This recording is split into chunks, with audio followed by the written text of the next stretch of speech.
ঈদের আগে last cabinet meeting হলো। ঈদ পৌঁছানোর এই ছুটির সময়টাতে যা যা ইস্যু আসতে পারে সেগুলো নিয়ে মাননীয় প্রধানমন্ত্রী আলোচনা করলেন।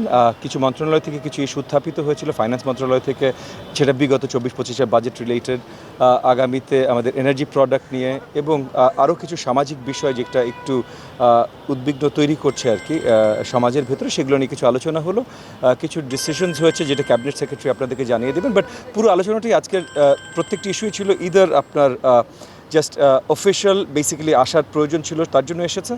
আর ঈদ রিলেটেড জনভোগান্তি কমানোর জন্য কি করা যেতে পারে সেগুলো রিলেটেড মাননীয় প্রধানমন্ত্রীর অনেক দুশ্চিন্তা আছে। উনি চেষ্টা করছেন জনভোগান্তি সবভাবে যেন কমানো যায়, সেগুলো রিলেটেড কিছু ফাইনাল সিদ্ধান্ত দিয়ে ফাইনাল ঈদের আগের ক্যাবিনেট মিটিং শেষ হলো। উদ্বেগের কথা বলেছেন কিছু কিছু বিষয়, সেই উদ্বেগগুলো কি বলেছেন? সামাজিক কিছু জিনিস, সেটা ক্যাবিনেট সেক্রেটারি আপনাদেরকে ক্লিয়ার করবেন। এই যে সমাজে কিছু অরাজকতা হচ্ছে সেগুলো কিভাবে আমরা কন্ট্রোলে আনতে পারি সেগুলো নিয়ে আলোচনা।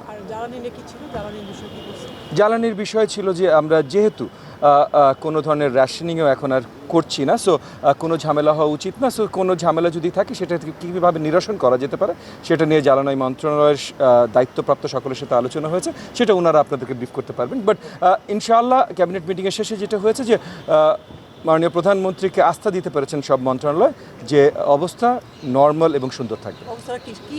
সকল ধরনের অবস্থান, মানে সামাজিক, আইন শৃঙ্খলা এবং যে কোনো বাজারের নিডস বা সব কিছু রিলেটেড।